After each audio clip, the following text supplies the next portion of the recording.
Welcome, everyone. So glad you could join us here on the February Health Innovation Community Partnership meeting. It's wonderful to have so many familiar faces join us. So we'll go ahead and kick things off. Um, Good so morning. first, Yeah, good morning. Just wanted to let you know that Jorge's running maybe a minute or two late, Heather. okay, thank you so much, Rosa. Appreciate the update. All right, well, we will kick things off and look forward to Jorge's presentation as soon as he can join us.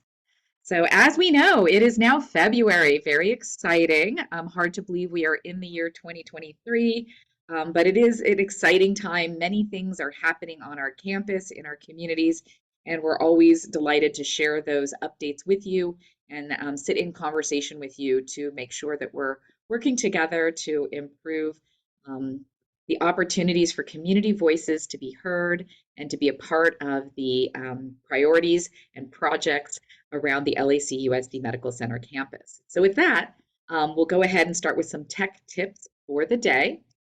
The first note is, of course, that this meeting is being recorded and in about a week's time will be posted to our hicpla.org website. You'll find all of the former meeting materials and recordings there, so you can catch up on any of the meetings you may have missed in person.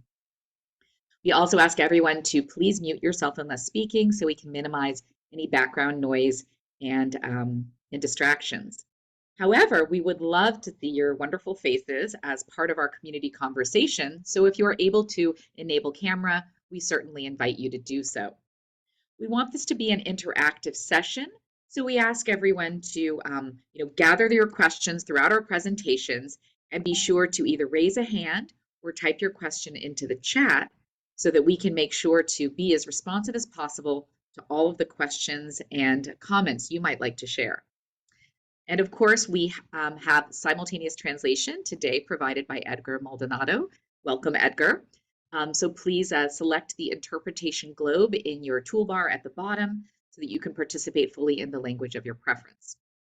As a note to all of our speakers, myself included, as we do have the simultaneous translation, we ask everyone to please be measured, thoughtful, and a little bit slower in your speech so that Edgar can easily keep up with us.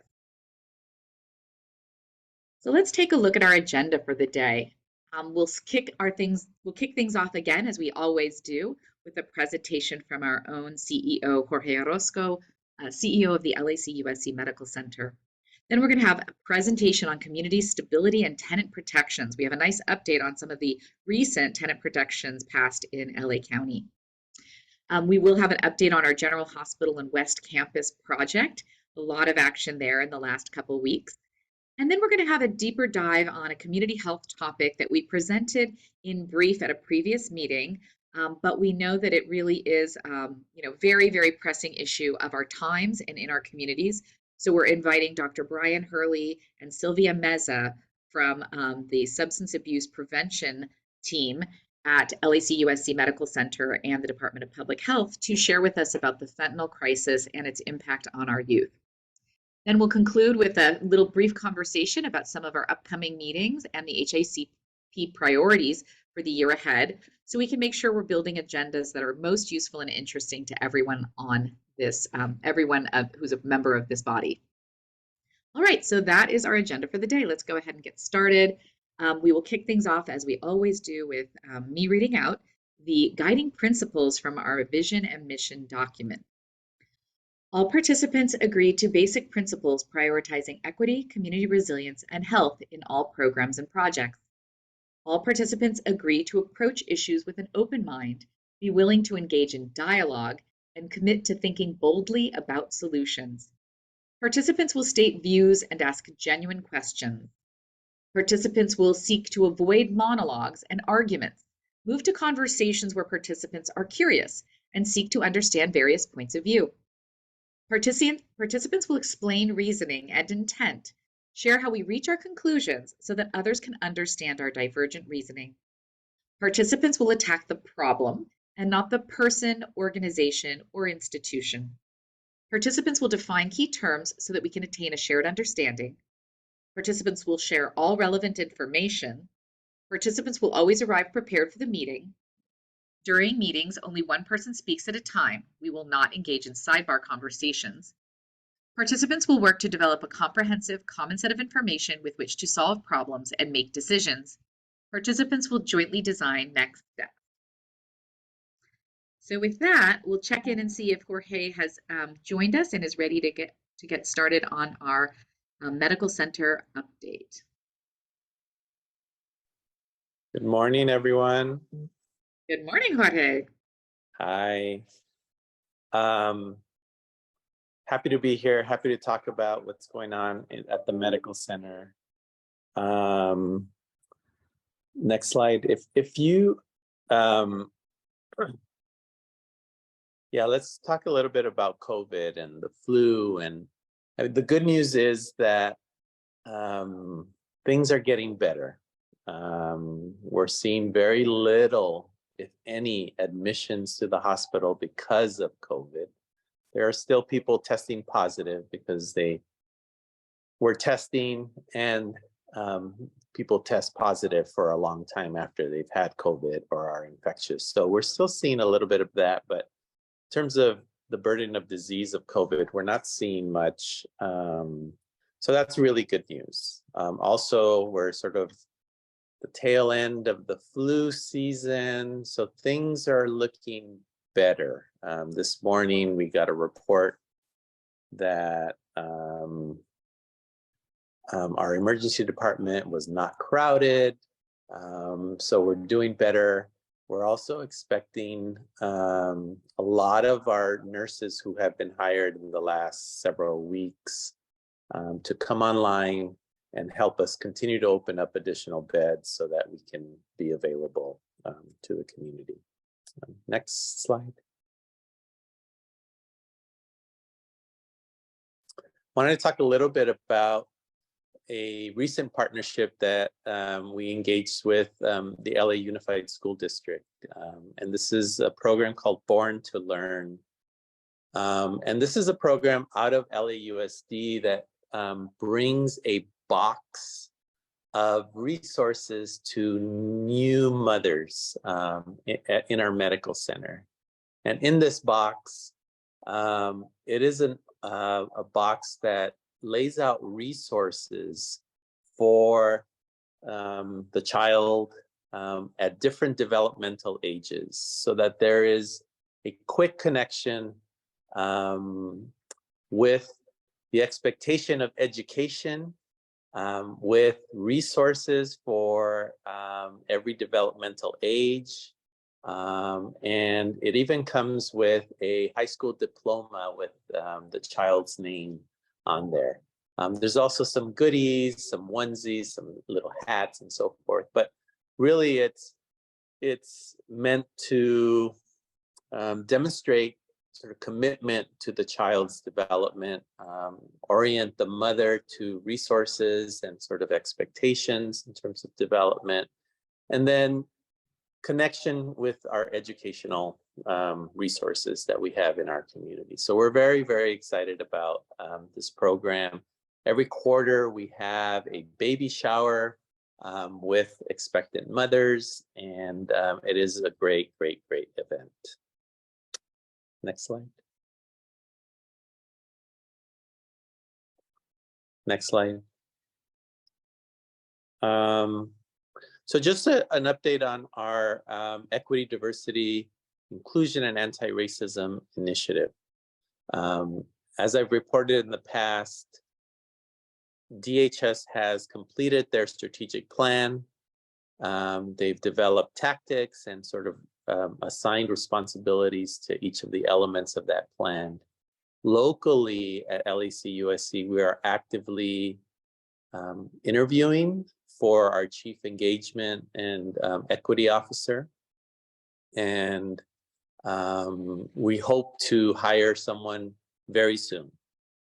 This really represents a huge commitment on our organization's part for a long-term vision, long-term approach to addressing these kinds of issues. This is not a big bang, one-time kind of issue. You're unraveling a lot of issues that have been present and have developed over decades and decades and decades. And it's really going to take a sustained effort over time for us to really address these. So we're very excited about this executive level position that will join our executive team. Next slide. We're celebrating Black excellence at LAC USC. In honor of African American Heritage Month, we will have a big event on February 23rd from 11 a.m. to 4 p.m. in our conference rooms. You all are welcome to join us in this event. During this month, we will be highlighting some of our staff and their amazing contributions to what we do at LAC USC. Next. And with that, any thoughts, questions, answers? Hi, Jorge. Yes, I remember from a previous meeting, someone had asked about how, where is the job posting for the Chief Community Engagement and Equity Officer? How can someone who might be interested find the information to apply?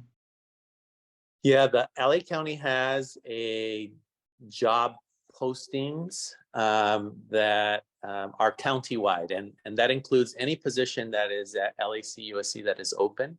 So if you search in a search engine, human resources, jobs, LA County, it'll take you directly to that page, and you search chief equity or community engagement, and anything related to those terms will come up, and so it's posted there. Fantastic, thank you. Very exciting news to bring an individual with that title to your executive team. I think that'll be a really wonderful addition to your team and to your staff.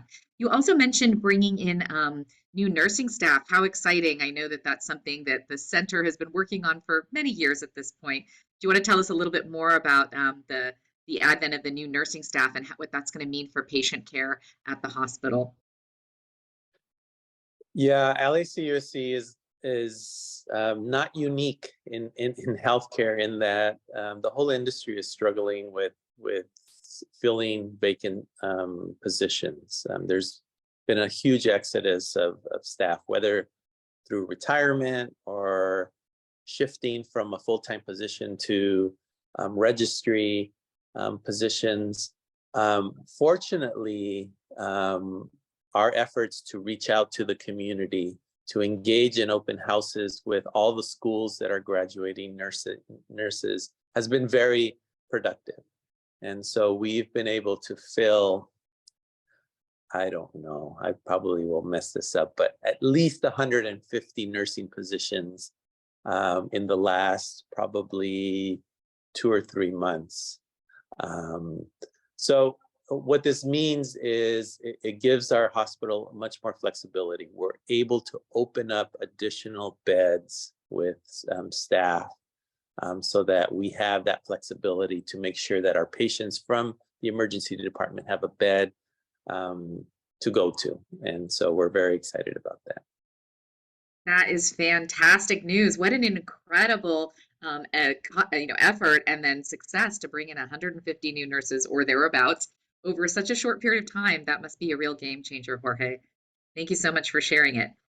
Do we have any other questions for Jorge?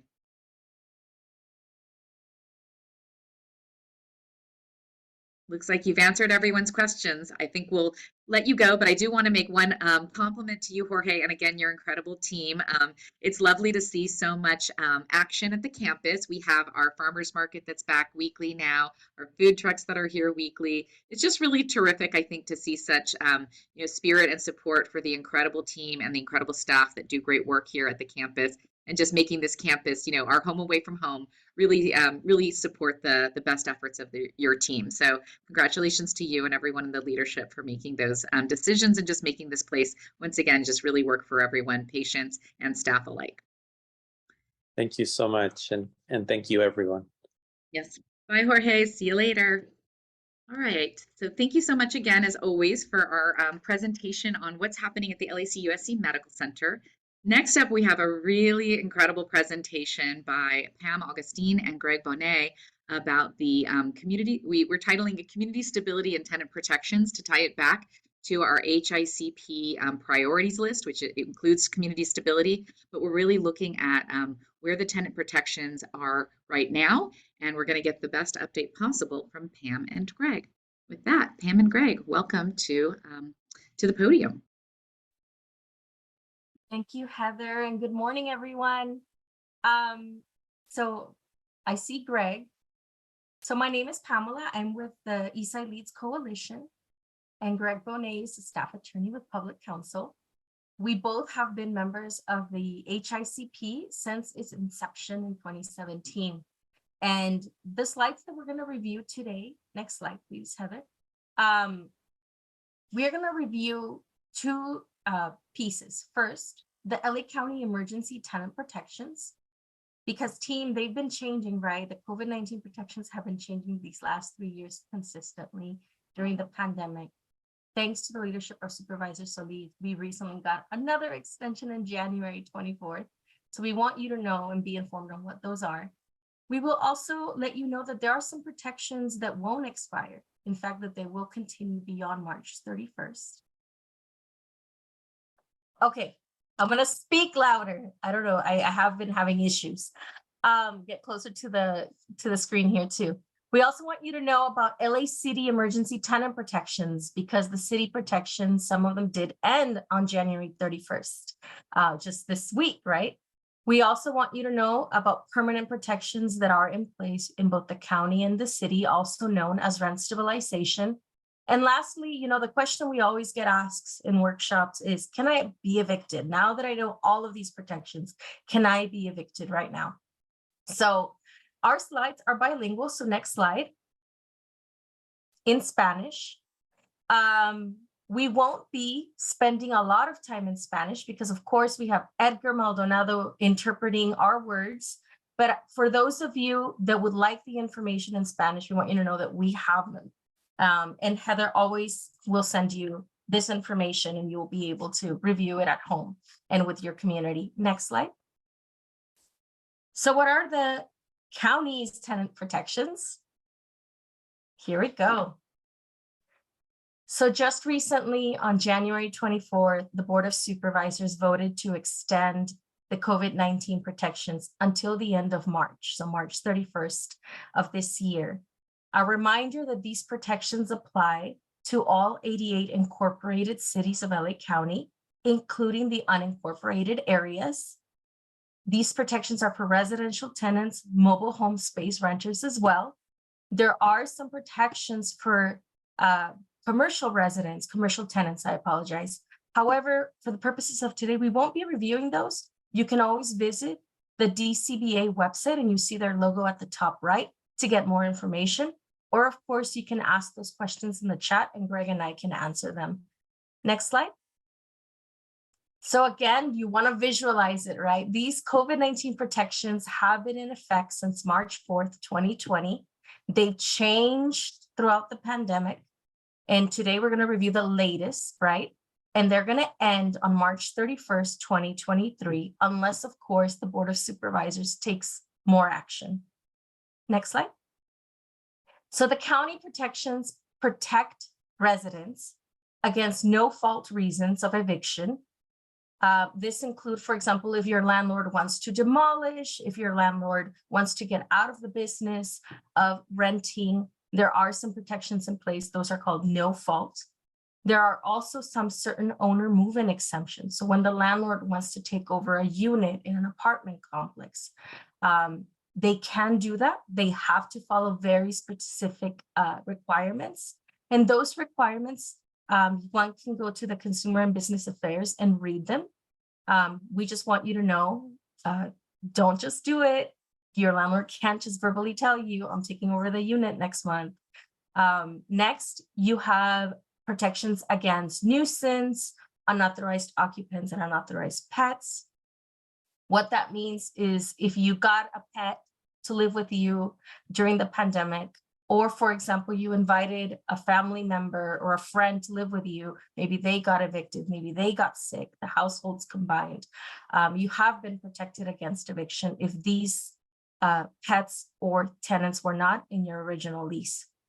Those protections continue until the end of March 31st.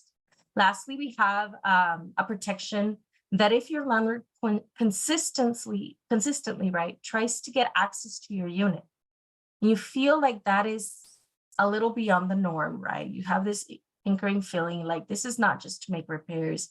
Maybe it feels like harassment, right? It feels like they're violating my right to my home. Your landlord can request access to enter the unit. They have to do it in writing within 24 hours. But if you feel that this is a pattern, know that you can tell your landlord no, and there are protections against that kind of eviction if you believe that that's harassment. Next slide. Next, because that's in Spanish. Okay. The county's protections also created penalties for landlords who have harassed. There are over 16 harassment reasons that this ordinance lays out. It also allows for tenants to use a private right of action, right, for tenants to sue their landlords if they feel that, they've been harassed. In our Stay Housed LA workshops, Eastside Leads goes into more details about what those harassment situations can look like. Today, I just want you to remember there are 16 reasons you are protected. The county's protections also freezes rent increases for rent stabilized units in only unincorporated LA County. Okay, this is like a little thing that I want you to remember. The rent freeze is not universal to 88 cities. It is only for the unincorporated LA County. Some cities have their own rent control or rent stabilization ordinance, like City of Los Angeles, and we will be reviewing that in just a few moments. Lastly, your landlord cannot impose an interest or a late fee because maybe you haven't paid your full rent due to a COVID impact. If that has happened, I encourage you again to ask us questions and we'll steer you the right way. Next slide. And what protections continue beyond March 31st? So again, all of the protections that I just reviewed will end on March 31st. Some will continue. Next slide, and that's what we are going to share right now. First of all, if a tenant exercised their right to not pay their full rent between July 1st, 2022 and March 31st of this year, and they provided, they followed the instructions like providing a COVID-19 declaration, what follows are the protections that will remain beyond March 31st. First, the tenant is protected against no fault eviction reasons, except for those qualified owner move-in. Second, the anti-harassment and retaliation protections set forth during the emergency period will continue. And third, beginning April 1st, a landlord has to give a tenant 30-day notice prior to filing an eviction due to non-payment of rent. And that's only for the period of July 1st of last year to today. I just want to highlight that throughout the pandemic, we've all had different tiers of repayment and when we have to pay rent back to our landlords at certain periods. We are right now in the July 1st, 2022 to March 31st, 2023. If you owe rent before these, we are going to review briefly what you will have to do. Next slide. I want to pause here and just want to ask Greg if he wants to add anything to what I've shared so far. No, Pamela, I think you're doing a great job. And I think, I think our intent here is to give folks the sort of high level overview and make sure that people know where to go if they need to answer a specific question, or if they have, if they know a community member that needs help with a specific question. Hopefully you'll have sort of a sense of the framework and know where to go for more info. Yes, and that's why we have the DCBA logo here. And remember, you have questions, you feel like your rights are violated, DCBA or Greg and Pam's orgs is where you can go. For residential tenants and mobile home space renters who again brought in a pet, any pet, or a resident to live with them and they were not part of their lease. And this happened between March 4th, 2020, when the pandemic began, and January 20th, 2023. That tenant is protected against, continues to be protected against anti-harassment, retaliation by landlord. But the cool thing as well, I think, is that starting April 1st, the landlord can't just tell you, hey, Alicia, I'm pointing at Alicia because she's here, Alicia Escalante, you brought a pet, you know what, here's a 3-day notice, you have to get rid of your pet and leave, or I will pursue an eviction. That can't happen. They actually have to give you a 30-day notice before filing an eviction based on authorized occupants and pets, giving you more time, right, to figure out a plan of action. Next slide. So what do you do if you can't pay rent? Next. Just remember that beginning April 1st, countywide, unless the Board of Supervisors takes action, you as a renter need to pay your full rent, not 25%, not half, your full rent to not risk eviction. Next slide. Of course, this is only if the supervisors do something that you don't have to, but right now you do have to. This is in yellow because the laws are a little different for LA City residents. I'm just going to pass it to Greg for this particular slide to tell you why. Like, what's the little nuance with the city here? Yeah, it's we've got a sort of a complicated set of laws. So up until the end of January 31st, the city also has emergency eviction protections in place that protect tenants from eviction for if they cannot pay due to COVID, and that, I think that is that is also an important limitation on the counties. These are limitations. These are protections for people that can't pay due to COVID, so that link needs to be there. In the city of LA, the city's protection is covered up until January 31st. And then starting on February 1st, the city's protections had expired, but the county's protections are still in place. But the county's protections have a little bit different requirements. A tenant needs to tell their landlord within 7 days of rent being due that they were unable to pay due to COVID.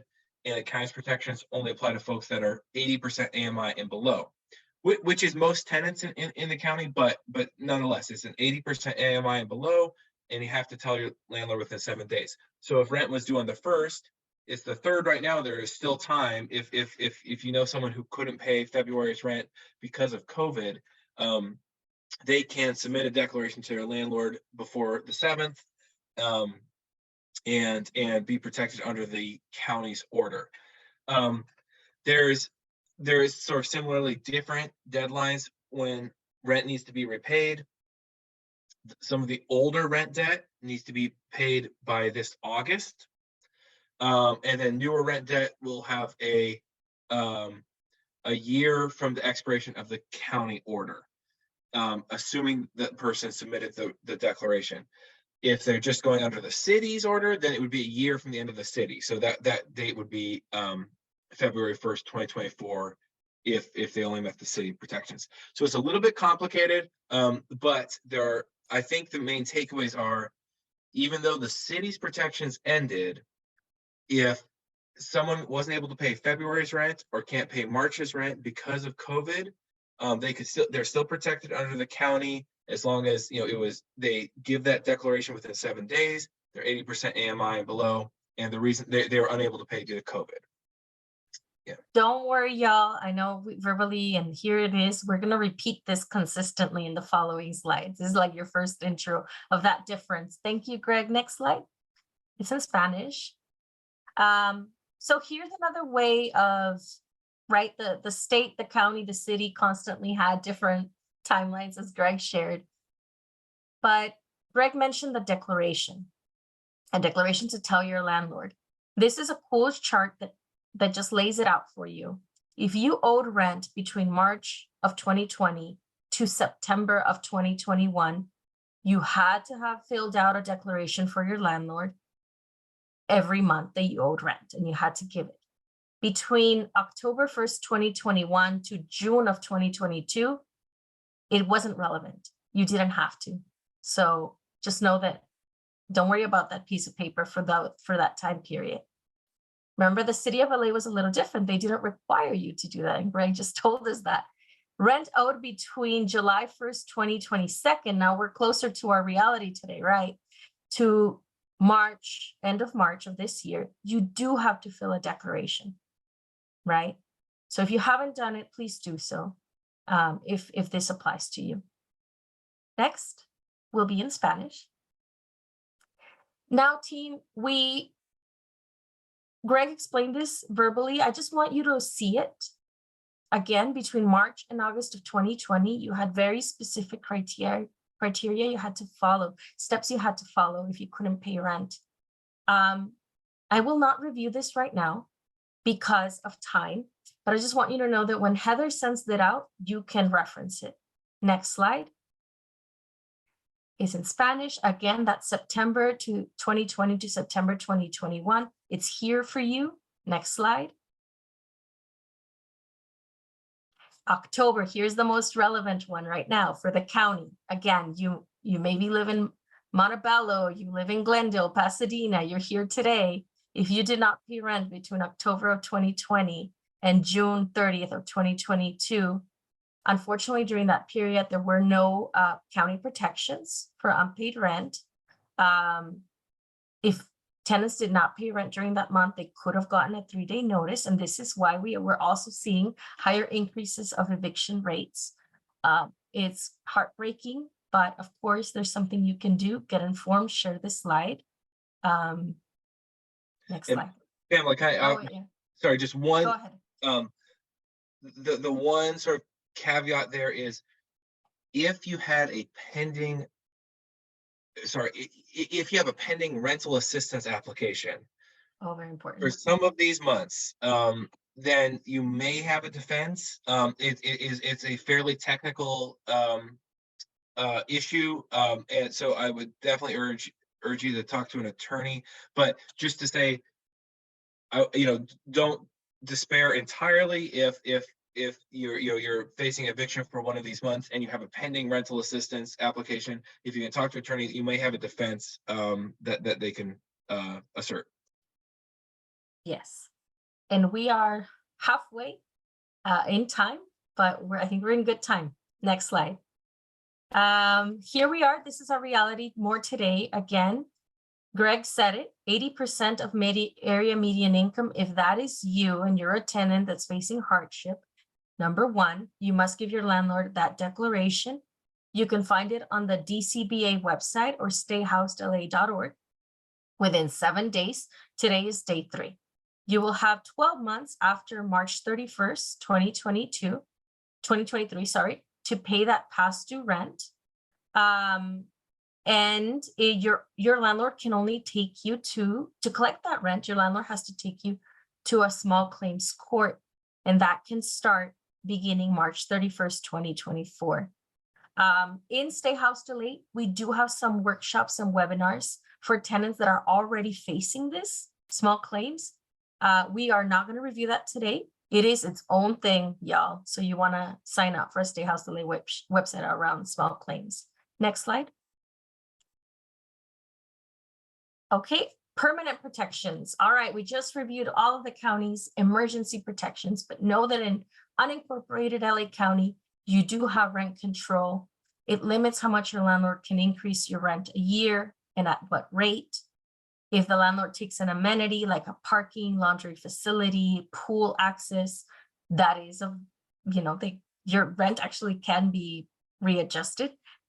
But right now you have a rent freeze until March 31st of this year. Afterwards, your landlord can increase your rent according to the RSO if you live in unincorporated LA County. Next. And Greg, this is to you because we still won. And y'all, I want to celebrate all of you here and everybody who called in because we really did get the strongest law in the nation regarding this. Greg, to you. Yeah, so this is really an exciting victory, and really incredible leadership by the county. You know, as the county is sort of looking forward, looking ahead, and planning to, you know, eventually end the emergency resolution. The county really looked back at, okay, what lessons have we learned during the pandemic?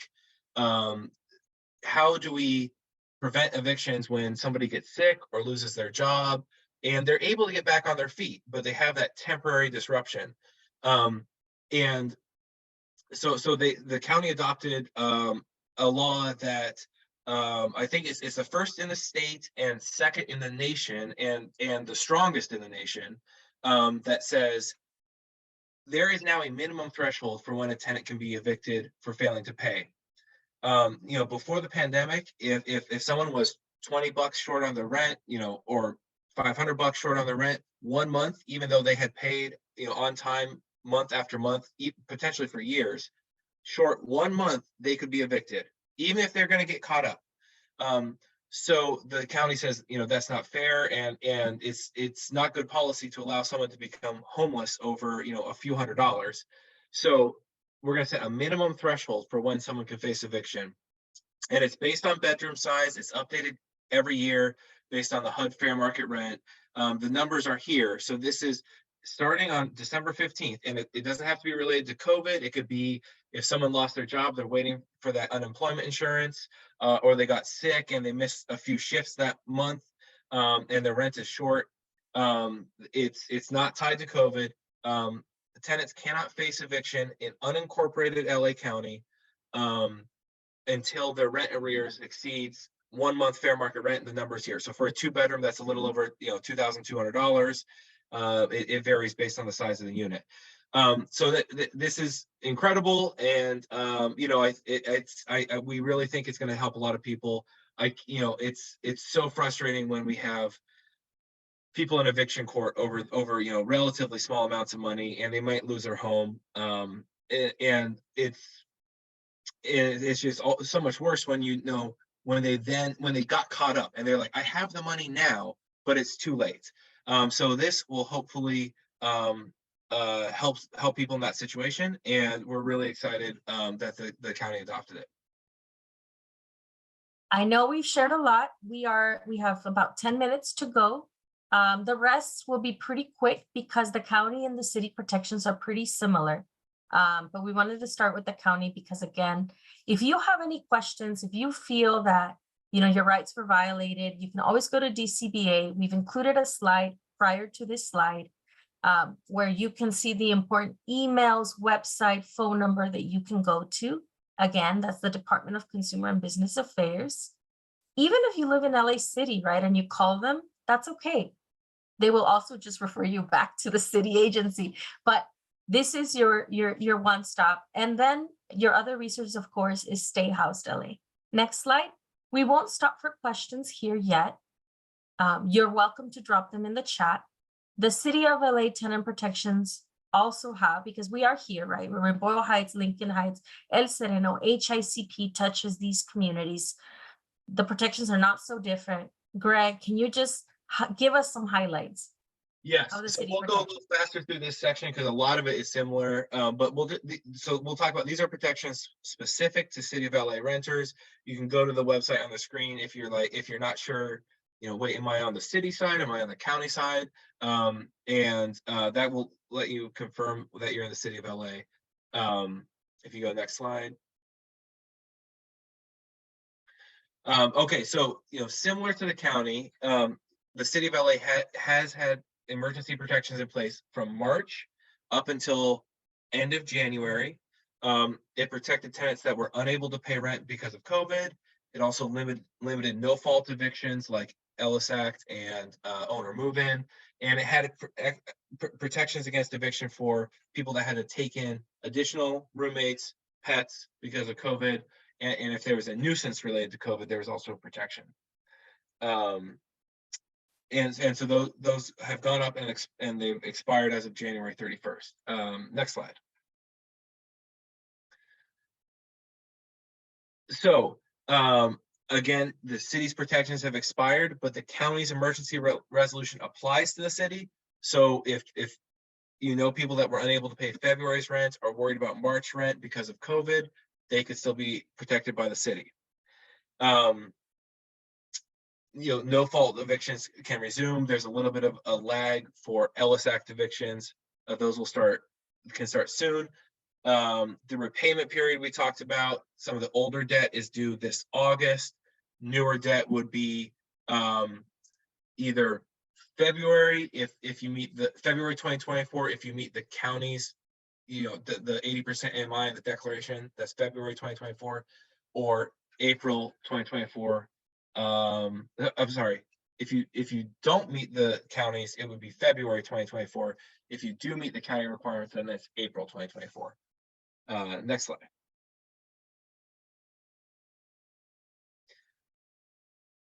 Let's see. Oh wait, I think we just did this one. Okay, yes. So rent stabilized units in the city of LA, those are multifamily units. Oh, and I think that's also an important caveat for the county. The county unincorporated areas, there is rent stabilization, but it's limited to properties where there's at least 2 units on the property. And that wasn't built very recently. So in the unincorporated, it's 1995. In the city, it's 1978. But so if you live in a rent stabilized unit, their rent increases are prohibited until the end of January in the city of LA. Next slide.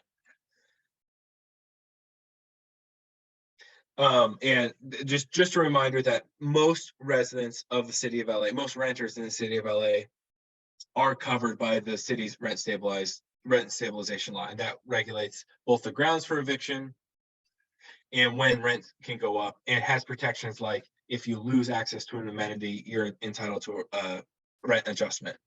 Next slide.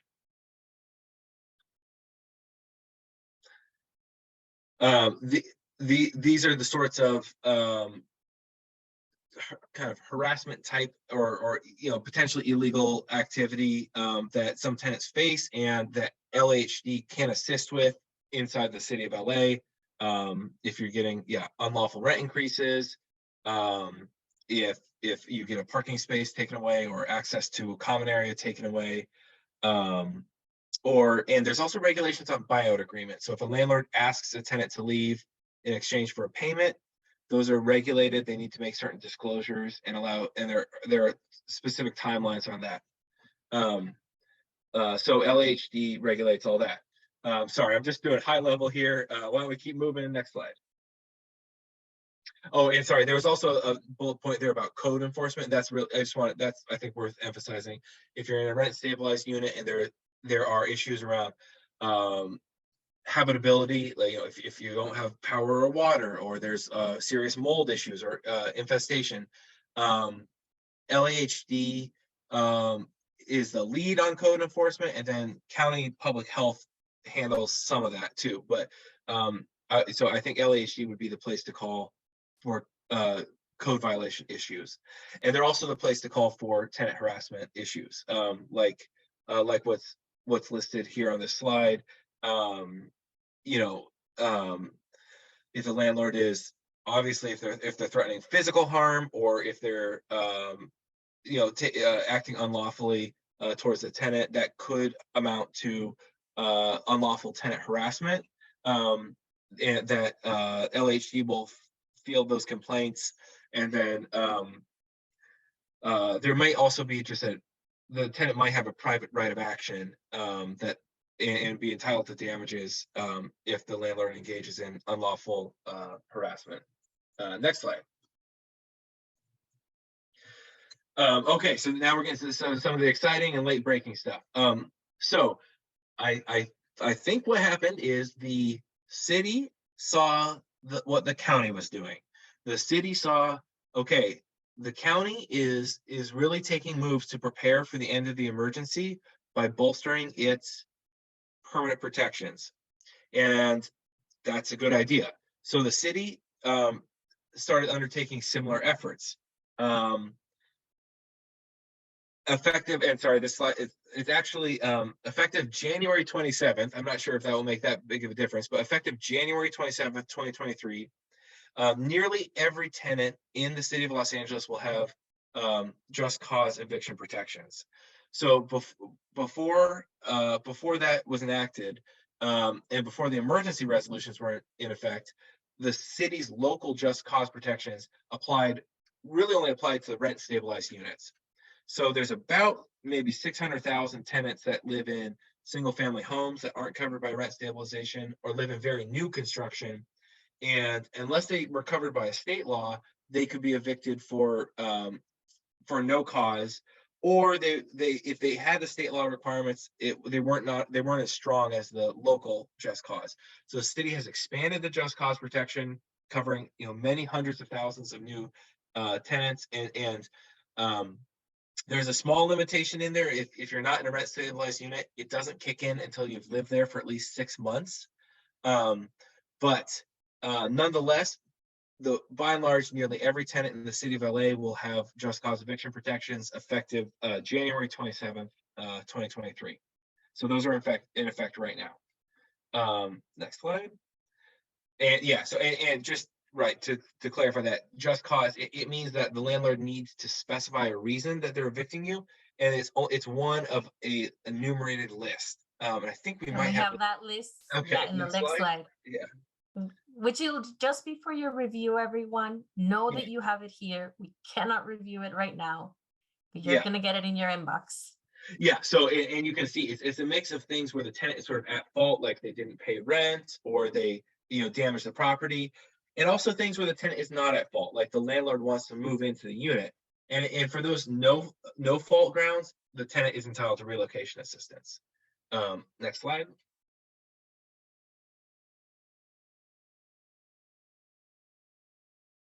There are some exceptions. Like I said, I think the biggest one is that six month limitation for non rent stabilized units. And then there are some sort of homeless services agencies that are offering temporary housing that might not be covered by this. I think that is really going to be fact specific. So if you're a tenant or someone in that situation, I would definitely consult an attorney. There are going to be some exceptions for those scenarios, though. Next slide.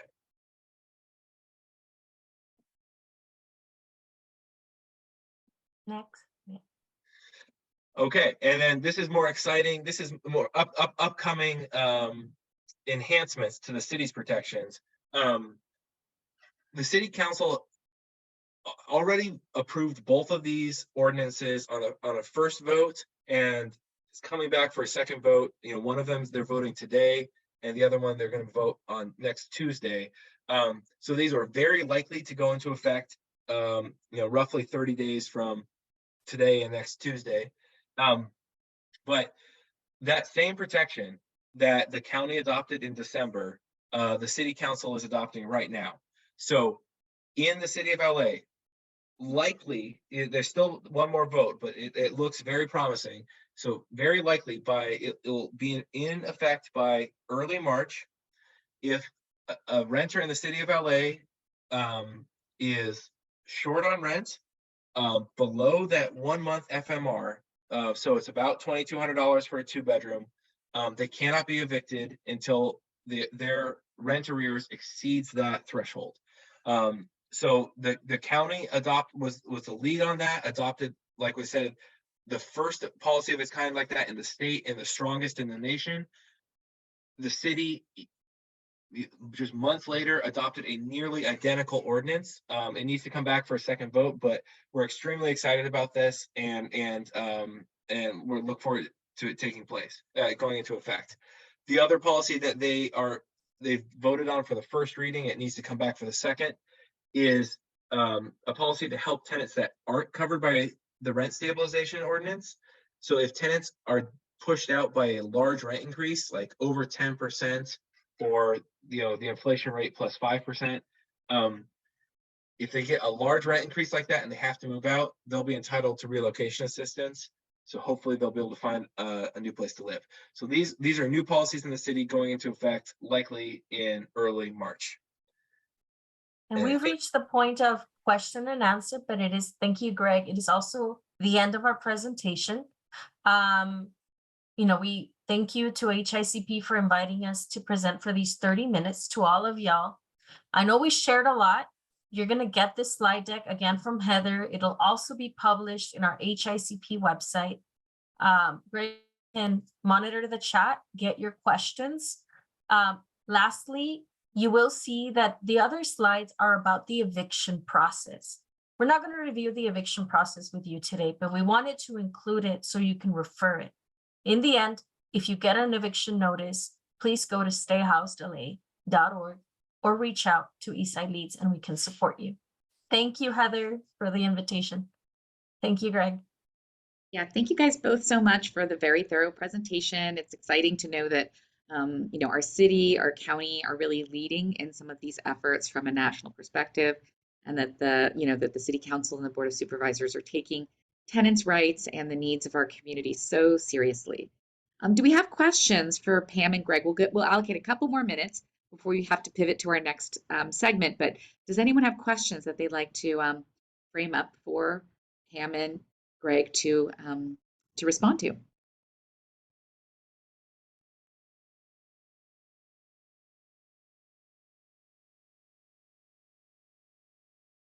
Oops. Anything? Nope. Looks like you guys were so thorough, and we'll be sharing the materials as Pam mentioned. They'll be available on the HICP website. We'll send them out to our mailing list. So you'll have a really thorough ability to review all of the materials presented here today to make sure you are truly well informed about these new policies and protections that are in place. So thank you again, Pam and Greg, for a wonderful, very thorough presentation today. All right. Greg, did you have something you wanted to add? Oh, I was just thanks for listening. Oh, thank you. All right. So next up in our agenda, we have a presentation by Doug Cohen of the LA County Department of Economic Opportunity, joined by Rosa Soto, Executive Director of the Wellness Center and the LAC USC Medical Center Foundation. They're going to provide some great new updates on what's going on with the General Hospital West Campus Development Project. Doug and Rosa, welcome. Good morning, everybody. I think we've got a pretty good update today. It's been what, 9 months since we first started talking about a thing called the RFP, the request for proposals for the General Hospital and West Campus development. And that RFP, that milestone was achieved on last Wednesday. We went ahead and released the RFP. We've been able to give some pretty detailed updates, and we've been able to entertain discussions and about the RFP process in the past.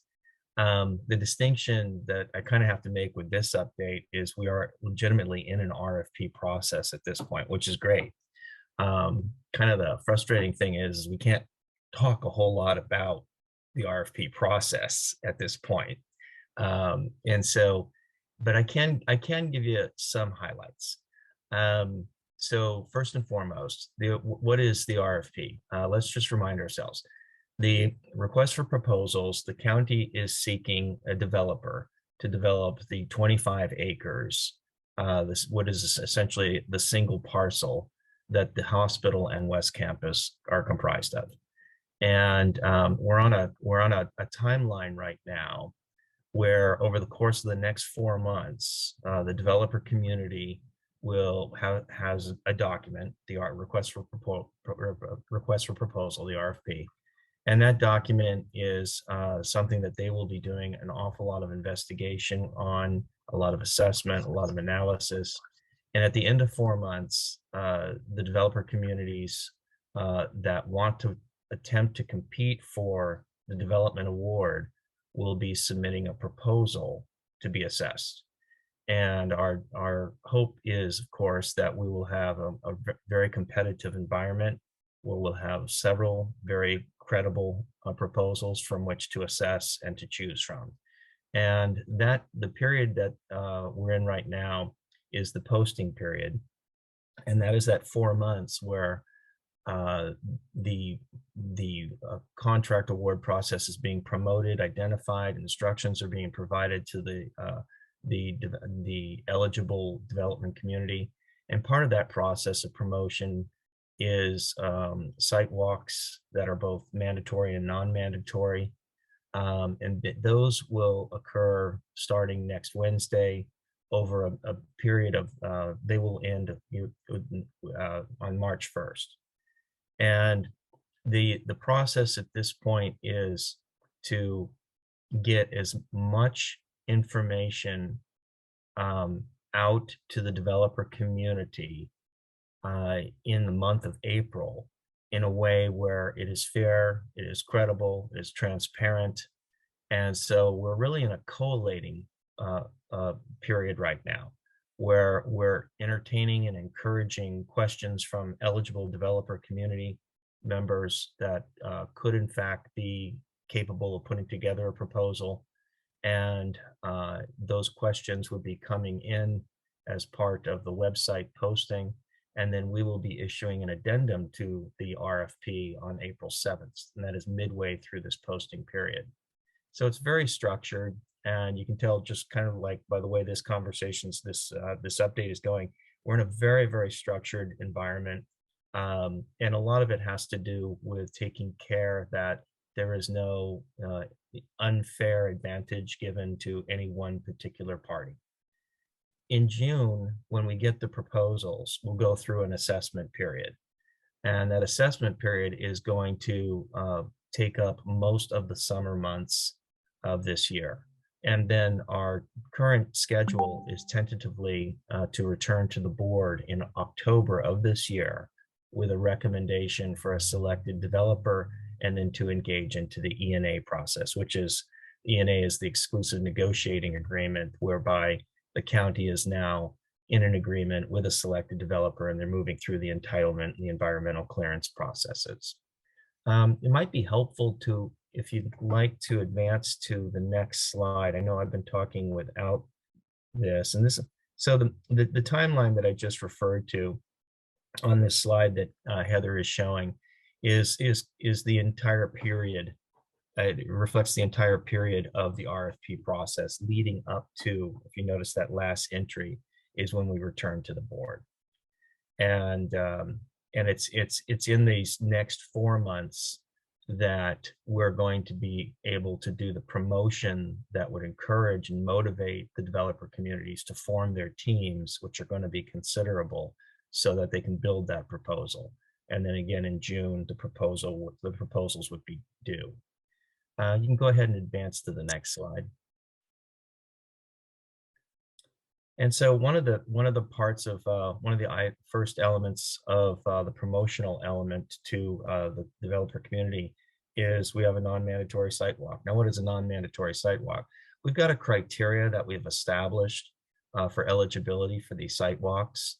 But interesting enough, I mean, there was an industry day, if you note, a lot of you might have attended back in December.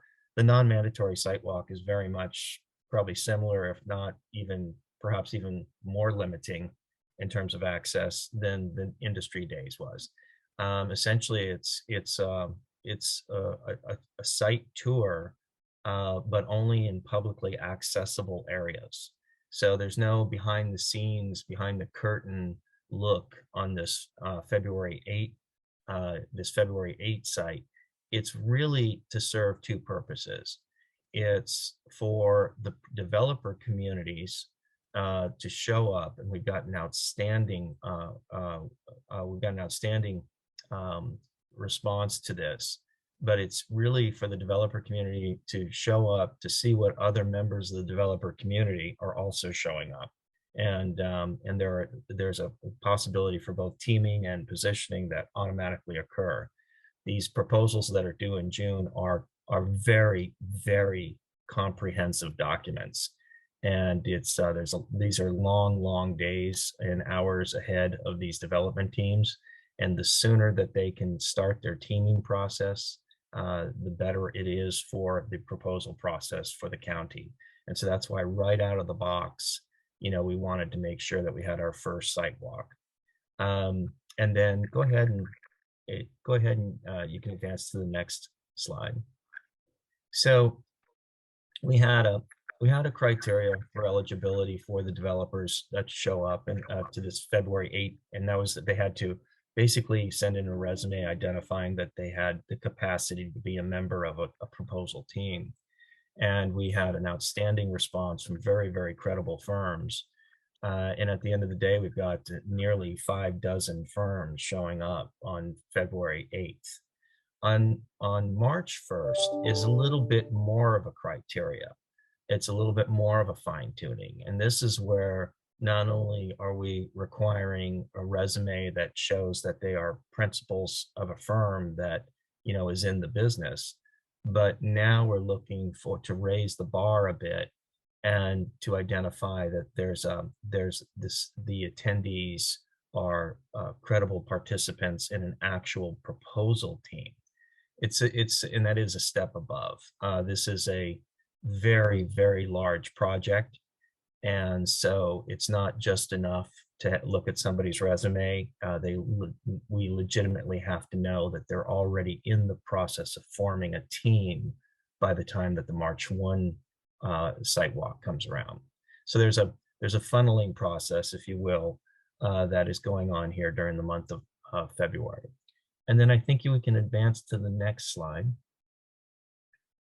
Yeah, Doug, before we leave, we are getting a couple questions in the chat, so I thought maybe we could address those right here in real time. Sure. We did have a question about, can a non-developer attend the non-mandatory site walk? This would be the site walk that is happening next week. No, I know a couple pieces to answer your question, Scott. The first is that we have closed the opportunity for applying to participate in that, and it really is intended for the developer community. I think I got that right, Doug. Yes. And then the second question from Pam relates to the mandatory site work on March 1st, asking once again, can HICP partners attend the March 1st site walk? I thought perhaps you could explain a little bit more, Doug, about what the mandatory site walk, what the intention is, and what is expected to happen at that particular event. And then maybe, Rosa, we could talk about opportunities for HICP members to participate in some review of the space. Yeah, I think that this is why we set this presentation up in this manner. The industry days, which was not part of the RFP, was because it wasn't part of the RFP, there were a lot less limitations on that. And so that was an event that was open to the public. Anybody could come. And quite frankly, though, it really was focused on to have two different groups, which was the developer community, but also making sure that the developer community was basically seeing the level of community engagement. And that was also part of a very heavy influence in that industry day. And so even though it wasn't part of the RFP, remember, it was just last month, and the developer community knew that the RFP was on the way. And so, so the idea was for the developer community to see in an event that did not have the limitations during an RFP process, where they could actually walk around the building and they could talk to people openly, and they could see that we had the community, we had community advocacy there as well. The events that we're in right now are specific to creating proposal teams, and proposal teams are teams that can take on the risk of delivering a multi-billion-dollar project. And so it's that's we are in an RFP process, and the RFP process is specific to the contracting for a credible developer that can take on the risk to develop the project. And we're also under very, very compressed timelines as well. So the focus of the events, both non-mandatory site walk as well as the mandatory site walk, are very, very specific to not just the development community, but credible members of the development community. And by credible, I mean credible to the point where they can demonstrate they can lead a group that can take on this level of risk. The HICP role, which is something Rosa can talk about a little bit more, we've done a great deal of work to build in that community engagement piece into the RFP process. And I'll stop there. Thank you, Doug. All right. So, and we do have more questions coming in. I know there's a lot of enthusiasm and excitement about this project. So, I think as Doug has shared, these particular site walks are really geared for a very specific purpose, a very specific audience. And in the nature of this particular process, we will be kind of holding tight to that guidance from County Council and how these tours are coordinated and arranged. However, we would be delighted to be offering an opportunity for HICP members to come and visit the site, to come and have a wellness center and kind of view of the campus. We have a lot of great projects that HICP has been a part of that we've been wanting to invite people to experience, including our restorative care village and the child care center that is on the verge of opening. And we expect to have just a lot of really wonderful things we'd love to share with you. So I think Rosa and I would love to get back to the HICP membership with some opportunities for this body and the participants here to also get a perspective and sense of the building and the opportunities that are being explored, both with the General Hospital West Campus development, but also the other projects that we all collectively work on. That's So right. we will be working towards Okay. that end. Rosa. And I'm not sure if my audio is good. Is it okay? Okay. Hello, That's everyone. great. So yes, thank you so much, Doug. We're really excited to see this next phase of our General Hospital and West Campus development come to fruition, which is the request for proposal. Thank you to the Department of Economic Development Department of Economic Opportunity, your new name. Thank you to the CEO. Thank you to our DHS and just all of the partners that worked so diligently to ensure that this RFP was out and posted. So I do think that the questions that we're getting are from HICP membership. And again, I think this idea, Doug, that they just want to be in the know and close. And I think one of the things that we just haven't done because of the pandemic is to come back to in-person meetings, have people welcomed onto campus. So it's more the just seeing the campus, getting familiar with the spaces, what is going on campus. Love that idea, Heather, of just doing a tour of some of the sites and ensure that those that are public areas could be viewed by our community. So let's work on that. And come right back to, to a date that we can all invite you to that won't interfere with the request for proposal process. And Doug, if there's any guidance from County Council for us so that we don't obstruct any of the request for proposal process, we will, we'd love to have that before we move forward. All right, I see Ari, a question about whether the RFP has been advertised nationally. Will it be advertised nationally? Doug, are you at liberty to answer that question? So there's a media campaign, but then there's also the way the posting works. And so the posting is actually something that when the county posting occurs, it is done by what is known as commodity codes, and the industry responds to that. So when it's almost the inverse. The industry at a national and quite frankly in a banking level, at an international level, will identify based on the commodity codes that are popping up on their screens. And so it's sort of a technical element. It's not that the county is advertising it in newspapers around the country. That type of media campaign does not exist, but it's also to some extent not necessary.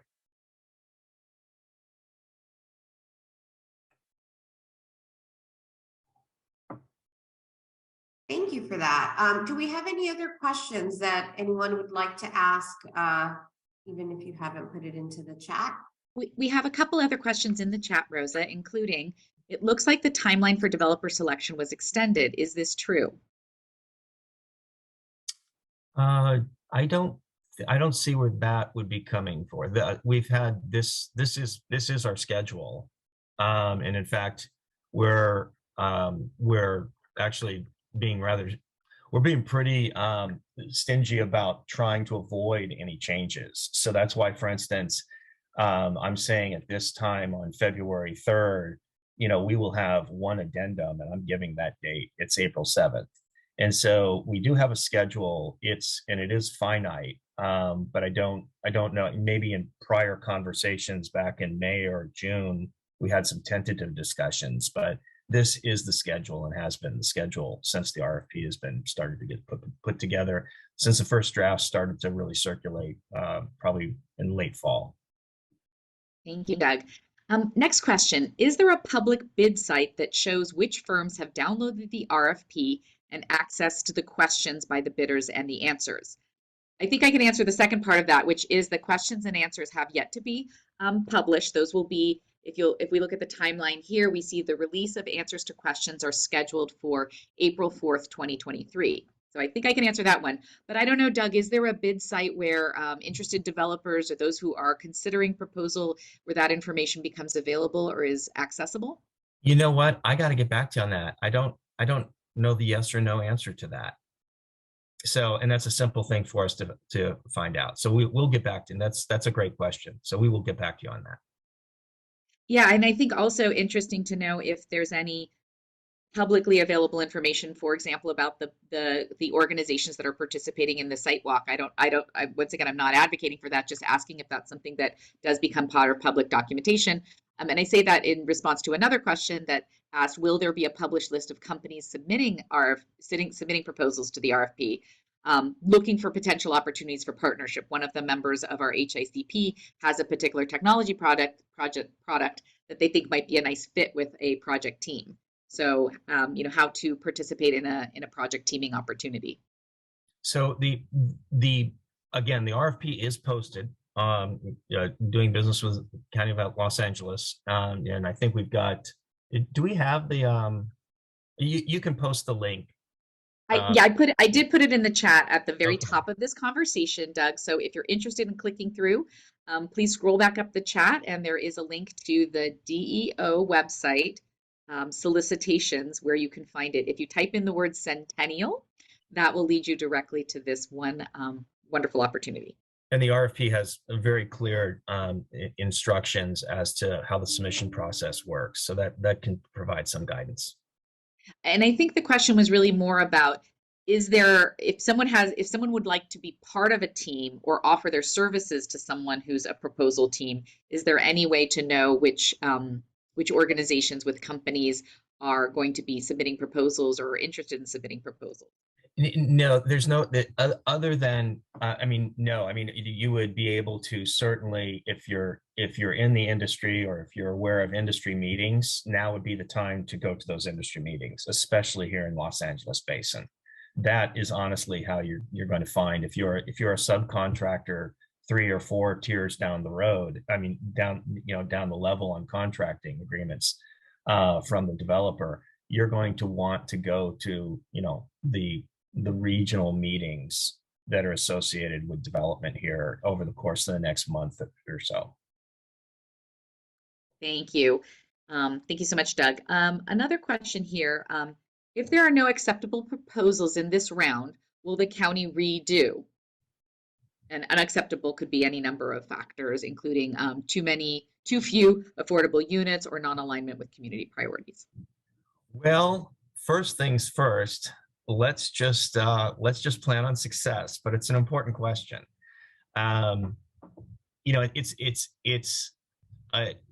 June, we will be looking at, did we receive proposals? Okay, well, if you didn't receive proposals, then that goes immediately to the question, is the county going to go forward with, a second stab at it? They've done it with other projects. On a ranch rings a bell. Several RFP processes went out in order to engage finally some contracting there. There would be an assessment on the RFP process prior to the county re-engaging the same RFP process. If the first round was not successful, they would want to step back and do an assessment as to what it was that was, deficient in order to motivate development on a second attempt. I think that's probably the best way to address that. Most likely, though, that you could end up with, remember, we have to go back to the board, and the board, and this is in October, so we may very well get proposals And it's so on June 2nd, it's not that we don't get proposals, we get proposals. And then we get proposals and they meet the pass fail minimum requirements. And so then we go into that assessment period. And then in that assessment period, we then go through the entire evaluation process, just like on the schedule here. And we actually make a selection, make a recommendation to the board. And then we go back to the board. The board may decide that the best and final offer that we are recommending as part of this RFP process is somehow, not adequate. And so there's different ways that, the board might decide as an assessment that, another round might go forward. We're well aware of the challenges here, and that's part of how we've drafted the RFP. Not all RFPs are created the same, because not all development projects have the same challenges.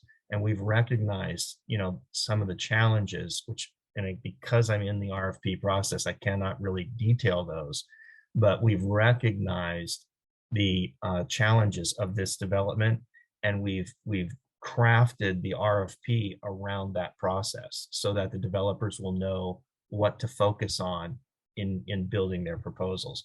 We actually hope that we've identified and highlighted the challenges in a way that's appropriate, so that the developers know exactly how to draft their proposals, and then that raises the probability of, quite frankly, better proposals, better assessments, and finally a better recommendation, so that this RFP process is the only RFP process.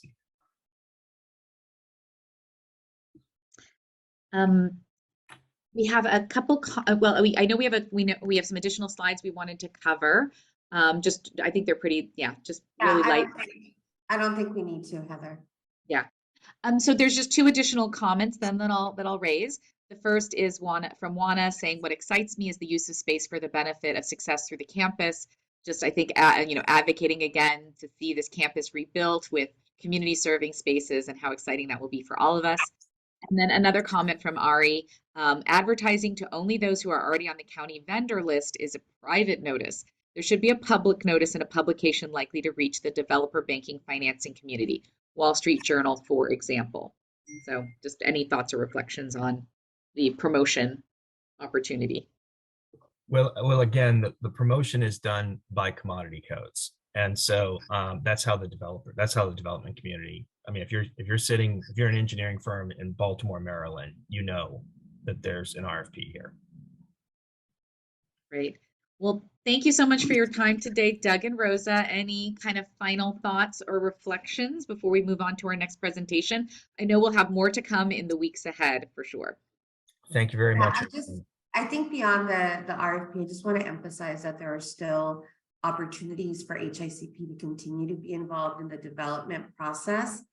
So the RFP has a very strict sort of timeline, and within that is the additional steps related to evaluating the RFP and engaging with the identified developer through the exclusive negotiating agreement. But we will get more guidance on how to present that in the future.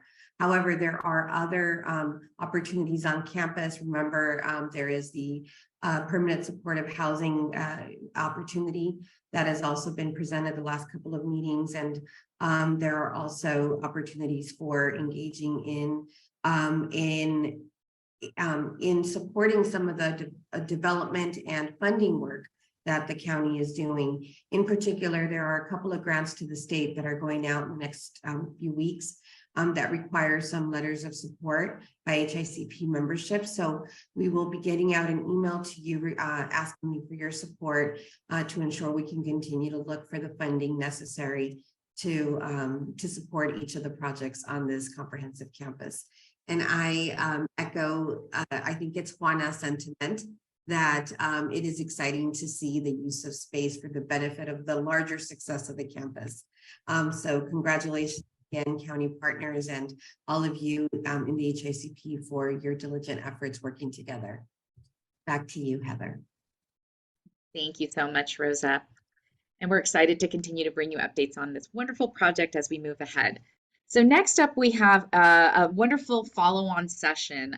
We know that there's just so much news about this particular issue, the fentanyl crisis in our communities. It's having a very devastating effect across our communities, and we wanted to revisit this topic with a little more time and attention. So I'm super excited to invite Dr. Carla Gonzalez, the medical director of the Wellness Center, as well as the head of urgent care at our LAC USC Medical Center campus, to kind of start this conversation with us and introduce our special guest today. Welcome, Carla. Hi, everybody. Can I just do a quick sound check? Yes, you sound great. Great. Good morning, everybody. Thank you, Heather. I'm very excited to be here, and I thank everybody for the interest in this topic that really is so near and dear to all of our hearts here at LAC USD, and I know is now a topic that is near and dear to all of you guys as well.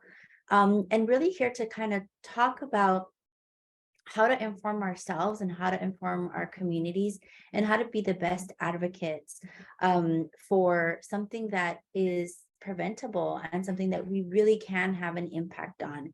It is a very sad and difficult issue affecting really all members of society, adults, and we're seeing that yet the youth is really being affected by this too. And we have some experts here to just give us some information and also people who have done some amazing work. I'm just going to introduce them at this time without further ado. We have Dr. Brian Hurley, who's the medical director of SAPC, which is the Substance Abuse Prevention and Control Department within the Department of Public Health. And we also have Sylvia Mesa, who works not only here in our urgent care at LAC USC, but on a lot of the programming with the Wellness Center. And she's actually a substance use disorder counselor who has done some amazing programming and works directly with youth, families, and clients, all of which have been affected by some sort of opioid disorder. And particularly now in light of fentanyl, which we're hearing a lot more of. It's really important to note that this issue can hit home. I don't know if I've shared this before. I think Dr. Trotsky has, but even here in the urgent care, we've had, one of our nursing supervisors who has shared, unfortunately, her son succumbed to this particular problem. So it doesn't take very far. It's not very far from us, and it's here, and we need to address it. So without further ado, I am going to go ahead and turn it over to Dr. Brian Hurley. You're in for a real treat. I always enjoy your lectures. Dr. Hurley, thank you for being with us. For sure. Is my audio coming through okay? It is. Sylvia, are you here? Sylvia's here with me. Hey, Sylvia, good to see you. I get to see. Sylvia, this is what I suggest. I'm going to jump in, and then you just tell me when to stop, and then you jump in, and we'll tag team. Does that sound all right? Sure. All right, cool. So everybody, I'm Brian. I'm an addiction psychiatrist. I work for the County Department of Public Health, and you already have this slide deck. The link to it is in the chat. So if your question is, how do I get a copy of these slides? The answer is in the chat. There's a link. All right. I don't have any conflicts of interest financially. I'm not going to try to sell you anything today. However, I'm the president-elect of the American Society of Addiction Medicine, or ASAM, and topics involving ASAM I'm not unbiased towards. So it's not a financial conflict, but it is a conflict of interest. So why are we talking about fentanyl? The reason that I'm here to talk about fentanyl today is that we're seeing more overdoses in LA than at any point in Los Angeles history. And when I say we're seeing more overdoses at any point in Los Angeles history, it's not subtle. It's not a small increase. It's an over quadrupling of overdoses. And the big shift, why are there more overdoses is because there's more fentanyl. That's it. Methamphetamine has been in LA since certainly since I was born here in LA. So and I grew up here in LA. Methamphetamine has been in LA since as far as I've been alive, and has been the number one drug involved with overdose. A single drug. The opioids have been involved with more overdoses than methamphetamine have overall. But if you look, fentanyl is now caught up to methamphetamine as the number one drug found by the coroner in overdose cases. It's not that more people are using. Let me be clear about this. Overdose rates are not going up because more people are using. Overdose rates are going up because of changes in the drug supply, right? So actually, interestingly, opioid use among youth has gone down from 4% to 3%. I mean, not a huge decrease, but it's a decrease. But yet overdose rates among youth are going up, considerably. And again, the answer to why is that fentanyl is increasingly in the drug supply. I don't just mean fentanyl is in heroin. I mean fentanyl is in street opioids or street Xanax or street, any sort of street pills. We call those fentanyls. It's also found in cocaine or methamphetamine that can be found on the street. Not everywhere. It's not that every pill or everything that anyone would purchase from a person that sells drugs is going to have fentanyl. It's not inevitable. But it's also true that you can't count on the drugs that are being sold in our community to not have fentanyl in them. Just to give you an idea of what is fentanyl and why is it so potent. Fentanyl is an opioid. It binds to opioid receptors in the brain. It is not actually poisonous. And in the hospital, we use fentanyl as a medication to help with severe pain. So it's not necessarily like universally toxic, but it's really, really potent. And in the hospital, we use it in like micrograms. If you've heard, most medicines are dosed in milligrams. This is dosed in micrograms, very, very small doses to achieve an effect. But when you take milligrams of fentanyl, very small amounts of fentanyl can be enough to stop somebody from breathing. And so that's what we're seeing in our community is the same youth or other members that are used to taking lower potency drugs and kind of maybe getting drowsy or sleepy or comfortably high are now dying because the drugs that are in our community are so much more potent. So tragically, less than a mile from where I live, there was a student that overdosed at Garfield High School on campus. And we're seeing more instances of students overdosing. And, public health has put out press releases. We're doing virtual town halls. We put out podcasts. On Twitter, we talk about fentanyl overdose cases among teenagers. And our call to action is actually not don't use drugs. Not because we want, people shouldn't, I'm all for abstinence. Like, I'm not saying that that's a bad, move, but the call to action here is the risk. I'm sorry. There we go. The risk here is when people use alone and there's no one there to rescue them, right? So the message is not don't use drugs, although we don't think people should use drugs. The message is like, don't use drugs. And if you're going to use, never use alone and have naloxone on hand, right? You never know by looking. Illicitly manufactured fentanyl is being mixed and pressed into pills. Be aware of that, right? So, this is a slide just on fentanyls and how fentanyl can be found in things that don't look like, they might look like pharmaceuticals, but if the pharmaceutical is not from it's not an FDA approved product being sold by a pharmacy, you can't trust that it doesn't have fentanyl in it. Okay, couple other thoughts. The antidote to opioid overdose is naloxone, pure and simple, right? The antidote to opioid overdose is naloxone. These are boxes of intranasal naloxone. Intranasal naloxone has the advantage of being really easy to administer. It's a nasal spray. You put the nozzle on the nose, press it down, and the medication coats the nose or coats the inside of the nose, and it's absorbed and can reverse overdose. Nobody needs to die from an opioid overdose because we have naloxone. Couple other areas where you can learn more. We have a parent and student ambassador program, and this is the Public Health Hero. You can scan, this was some of our November presentations. These presentations are actually posted on the LA County Department of Public Health website, which is listed here under our overdose prevention area. This is the circle over our overdose prevention area. And these are all of the different resources that we have posted, again, including videos to our student and parent ambassador trainings. And I've also taken the first top of these handouts and put them in the link that I sent. So if you're looking to get a list of resources for students and families and parents around how to protect our youth, or what families need to know about how to get naloxone, how to administer naloxone, what fentanyl is, what resources are, that's all posted on our website. And so I can preserve some of our time for questions.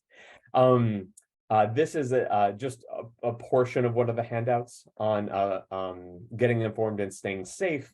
And this is a youth-focused handout. One other tool we have are fentanyl test strips. These are tools that you can use to test your drug. The people can use to test what they might use or considering using to see if it has fentanyl in it. The way it works is people take whatever they're considering using, drop it in some water, and then put a fentanyl test strip in there. They're not foolproof. They're not like 100% sensitive to when fentanyl is, and sometimes there are false positives, but you get more information than not out of these fentanyl test strips, and they are another tool accessible to our community to help make informed decisions if people are going to use. Now, one thing to consider is fentanyl is not always distributed equally in a drug. So there is this something called the chocolate chip cookie effect, which is it's possible to slice a cookie without a without a nugget in it. It's possible depending on the drug you're using. So the point is these strips aren't foolproof, but they are helpful. LA County Department of Public Health works with agencies like Homeless Healthcare LA, where Sylvia works in addition to LA County USC Medical Center, to help distribute naloxone as well as safer use supplies so people can stay protected from acquiring HIV and other infectious diseases. We actually contract the whole network of what we call engagement and overdose prevention hubs. We actually have a whole list. If you click this link to LA Community Health Project, ADAP, Tarzana Treatment Center, Vienna Star, Homeless Healthcare LA, Venice Family Clinic, and HOPIX that all run county-funded harm reduction programs. These are all places where people can get naloxone. And our sister department at the Department of Health Services has an overdose education naloxone distribution network posted on here that lists a bunch of naloxone access points. Now, these naloxone access points really are not built for youth or families. They're more built for people experiencing homelessness, people leaving custody settings. And I would say for anybody that has commercial health insurance or Medi-Cal, frankly, you start at the pharmacy, right? Get a prescription for naloxone that you can pick up at the pharmacy. We have these naloxone access points for individuals in our community with structural barriers to accessing health resources like pharmacy dispensed naloxone. All right, just a couple other things, and then I'll open it up for questions. You might say, Dr. Early, you run the county contracted addiction treatment program. Shouldn't we be talking about treating people, right? Shouldn't we be talking about treatment and preventing substance use? Absolutely. But 94% of people in LA with an addiction don't get treatment, right? If we're really looking to bend the curve, I can't just focus on the people seeking treatment because that's only 6% of our community. Most people who are at risk of overdose are not in treatment programs. Now, in LA County, I'm working a lot. We have something called the Reaching the 95% initiative to try to make services more accessible and available to the community. We've multiplied the amount of funding in the harm reduction space by 10 in order to make sure that harm reduction and community engagement services are available. But what's the number one reason that people who don't, with an addiction, who need treatment, don't get treatment? If you do a survey, and the feds do this every year, there's a national survey on drug use and health. What's the number one reason why people in treatment don't get treatment? Does anyone know?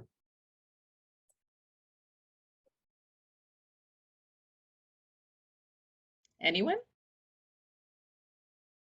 Sylvia, you want to weigh in from your experience? Why don't you chime in for us? Speak on behalf of the community. I think it's because of the stigma, or because some people are not. Go ahead, Dr. Hurley. Oh, I want to know and this. we do have some comments in the chat, Dr. Hurley. Yeah, gotcha. Afraid of getting arrested, don't know that there's an antidote, concerned for legal consequences. Yeah, that's all. There's a big reason why people don't get Narcan. But the biggest reason people don't actually start in treatment is, Sylvia, let me know whether you disagree. It's because they don't want treatment. Yeah, Right? That's the biggest reason why people don't go to an addiction treatment program, is they don't want it. You're right. Some of them don't want treatment. That's right. Now, I think this is how we've defined treatment, right? Historically, treatment has been abstinence-based. You have to commit to stop using all intoxicating substances from now and ever forward. Like abstinence-based treatment, which is vitally important. Like, let me be clear, I'm a supporter of abstinence-based treatment, but not everyone's ready for that. right? We have to be able to start treatment to, before someone's ready to stop entirely. Okay. So as a result, Sylvia and I work on a project on trying to integrate addiction treatment into other settings, making, whether it's Narcan or medications available to people in community health centers and street medicine settings. So just a few other things. We work hard on making medications available. And you might say, wait a minute, we're talking about addiction, we're talking about meds. There are medications that can dramatically reduce the risk of overdose, right? We have meds that can actually, protect people from dying. And so we launched a website, Los Angeles Medications for Addiction Treatment, Los Angeles MAT. That lists community clinics that offer these life-saving medications. We set up a phone number where people can go to talk to people like Sylvia to access these medications. We have a county coalition.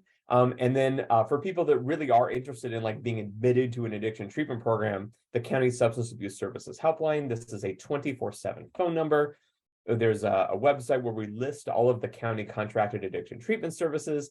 We have a Recover LA mobile friendly site called recoverla.org and with a QR code. This is a different QR code that goes to the same place. And here's a whole list of, mental health resources, 988, DPSS, SAMHSA, the county mental health services line, which is different than our addiction services line. So this is all a resource and my email address. So with this, I'm going to go ahead and actually leave this site up, the Recover LA, and say, Sylvia, what did I miss about what the community needs to know to protect the health and wellness? Hi, everybody. I'm going to turn it over to Sylvia in just a second. Dr. Hardy, I just want to emphasize to the group, Dr. Hardy did put the link to the slides. So please do refer to those, and we'll have all of this information for you as well. And I will turn it over to Sylvia, and I'll be reading some of the comments in the chat. It's just as soon as I give Sylvia the opportunity to answer. So what did he miss? He didn't miss anything. Dr. Hurley, you got everything. You have so many resources. But one thing that I do notice is that a lot of people, they don't access the resources that we have. We got everything, but I'm noticing that a lot of people just don't access the resources, which is kind of sad. So we got to get out there and educate and just give out these resources as much as we can. So what I do is I go into the schools. So we educate, we go into the schools and we educate the peer advocates on drug awareness. So we go into the schools and we have a presentation. We basically let the students know the drugs that are out there. We focus on fentanyl. We train them on how to reverse an overdose, and we give them Narcan. We also educate the staff if they want to. A lot of the staff sits in when we go out there. We educate the families. We do it in Spanish and we do it in English. I'm noticing that a lot of families need education on the drugs that are out there. When we do the presentation, we do bring out a board and it actually shows you the drugs. They're fake, of course, but they can see what it looks like. We bring out the paraphernalia to show them exactly how they're using the drugs. And at first, a lot of the families, they, my kids aren't using drugs, but then when they start seeing the paraphernalia, they know what it is, but they don't know exactly how it's used. So we try to educate them on the drugs. We also try to educate them on how to have that conversation with their kids. A lot of kids are using, and it touches my heart. I mean, it's really sad that a lot of young people are overdosing, and these pills, these M30s are so easy to access. And so I want to go to as much schools as I possibly can go to educate, because I think it's very important. Go ahead. I don't know. I was gonna say, I know that Sylvia is not only in the schools, she's also in skate parks and Yes. doing some of the work down in other centers as well. And some of the things that you shared with me is something that Dr. Hurley touched on, which is really this conversation about, yes, of course, there's treatment, but also there's this life-saving medication that I know that you do distribute. Can you Yes. tell us a little bit about that, Sylvia? The Narcan? The Narcan. So we also And how you do it. Yes, we train people to reverse an overdose. We also give them the Narcan. So I've been giving out, every time we go out to the schools, we give out the kids, the youth the Narcan. Also, when we educate the families, we give them Narcan. I'm sure somebody knows somebody that's using. It's always good to have the medication on hand. They don't need a script. We basically just educate them and train them. It's not hard to do Narcan. I've done over 15 Narcan overdoses in Skid Row, and the first one's always hard, and I always explain it that it's hard, but it's just doing it. I mean, we can actually save a life. You know, if the man had a Narcan, he would have been able to reverse the overdose when he found his daughter in the bathroom. Yeah. So it's like so important. And all that 15 were reversed. All the people that Yes, you administered yes, Narcan to yes. survived. So I'm gonna read a couple of the comments in the chats. So first of all, is Juana, who I'm gonna translate English to Spanish. The situation of the abuse of fentanyl is affecting all of the youth, especially the youth, and is affecting mental health. And I think that, yes, Juana, I think you're right. But I think what also to add to that, though, is that sometimes people are not knowing that there's fentanyl in what they're using. People are thinking that they're using I don't know if I can say that this is a misnomer, but like they're thinking that they're using a common street drug, but we don't know that there may be fentanyl in it. So I know that that's one of, I'm going to read a question. Would you know how available is naloxone within communities in LA? And Francisco, I'm wondering if you're asking how you might be able to get some, or if we know how widely available it is. Dr. Hardy, do you know the answer to that? Like how readily available naloxone is? Yes. So there is a pathway to naloxone for everybody in LA. So let me explain. If you have Medi-Cal or private insurance, you can go to a pharmacy that will dispense it to you and bill your insurance, or you can get it prescribed to you at your doctor's office and you can have your insurance pay for it. That's plan A, like get your health insurance to pay for naloxone. If plan A doesn't work, you can go to one of the county contracted naloxone access points. And I put in our presentation a couple links of where people can go and just pick up free naloxone, no questions asked. And you might say, Dr. Early, why shouldn't everyone go get free naloxone? It's because free naloxone is paid for under a grant, and that grant is not infinite. And so if everybody in California goes and tries to pick up free naloxone, there won't be enough naloxone, right? And so for those that have health insurance, I would say, get it prescribed to you and have your health insurance pay for it. But here's the map. Here we go. Here's the map and the link to the Department of Public Health map of programs where you can go pick up free naloxone. And here's the link to the DHS map. They're very similar maps of where naloxone access points in our community. So everybody can be able to get naloxone. Just a couple other things. LA Times this week, students at LAUSD are allowed to possess naloxone on campus.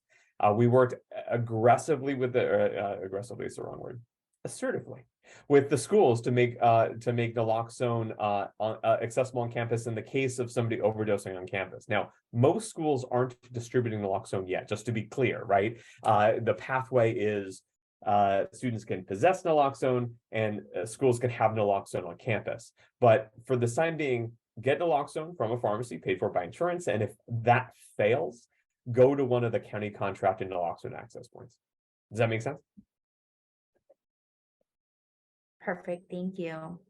Okay, let's see if there's any more questions. So it says, Carrie Morrison says, I know this discussion is focused on health and prevention, but there is a movement to intervene upstream, the manufacturers and distributors who should be arrested for murder in some instances. That's an interesting topic. Are there any legislative propositions, Dr. Hurley, upstream that we're aware of? So most of the upstream programs to help with avoiding fentanyl overdose are around alternatives to drug use and helping make sure that people have stable housing, families, job opportunities, educational opportunities, and social support. Various jurisdictions, and typically this is driven by prosecutors and our legal and carceral system than by public health. So public health, we focus mostly on like prevention activities as opposed to like interdiction or drug supply interruption activities.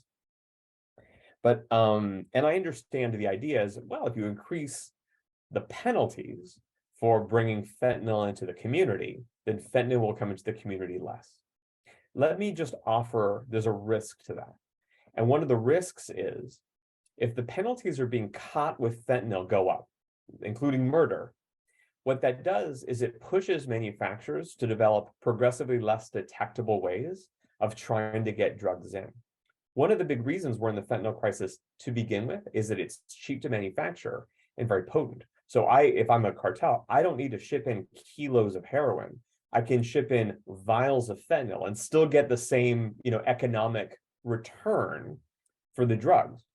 So one downside is our attempts to arrest our way out and prosecute our way out of the fentanyl crisis actually pushes the cartels to develop even more potent drugs that are harder to detect, as opposed to stopping, getting drugs into our community in the first place. Now, I don't oversee our addiction program. That's a prosecutorial and law enforcement.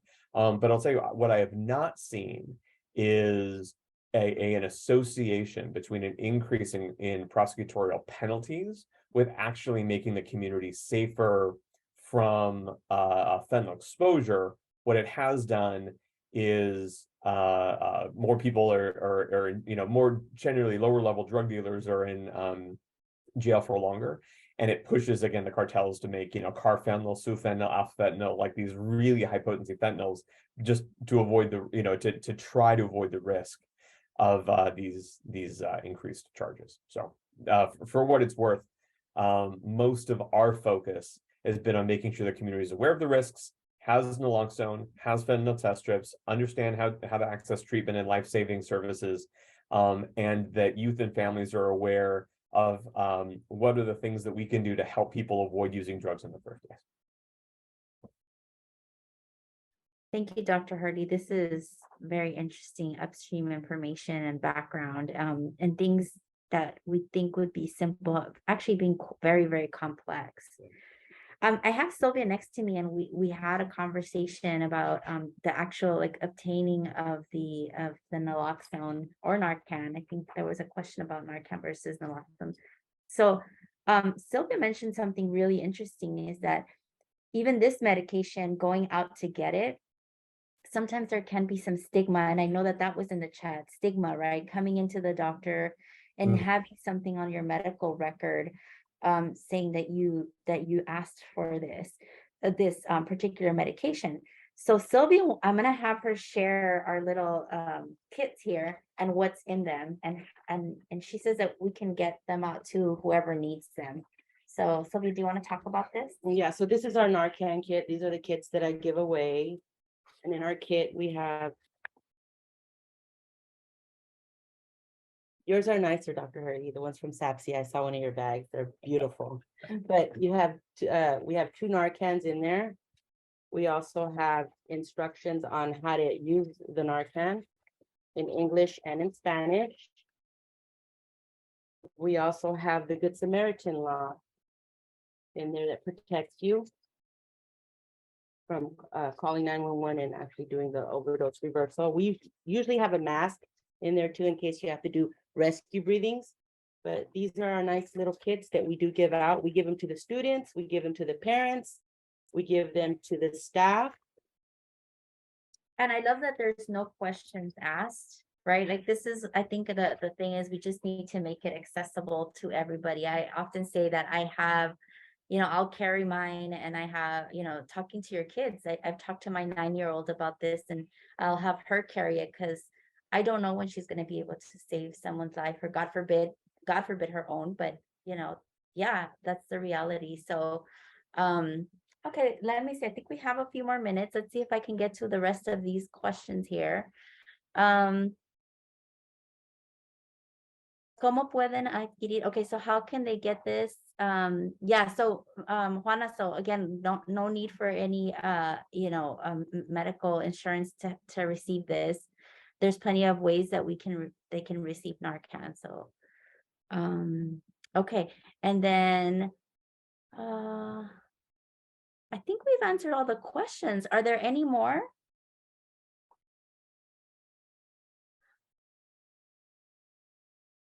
So I think what I wanted to end with perhaps is maybe Sylvia, if you wouldn't mind sharing one of your memorable stories of how you've helped somebody that maybe wasn't ready for treatment, but that you were able to engage them in other conversations, around this topic.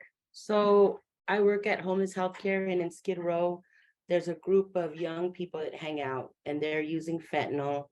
And it breaks my heart when I see them, but I can't tell them that they need to stop. So I have to meet them where they're at. So what I do is I give them Narcan, I give them clean supplies, because in Skid Row, there's a lot of Hep C, HIV, and I just give them the clean supplies. I try to build rapport with them. So when they are ready, I can help them. I always let them know there is help available for them. There was one that did reached out for help, and we got her in here to LAC-USC. She got medication and she's doing well. And I'm hoping that in the future that more people would be open to take the medication, and more clinics would be able to give out the medication to young people, because sometimes it's hard to get medication for people that are young.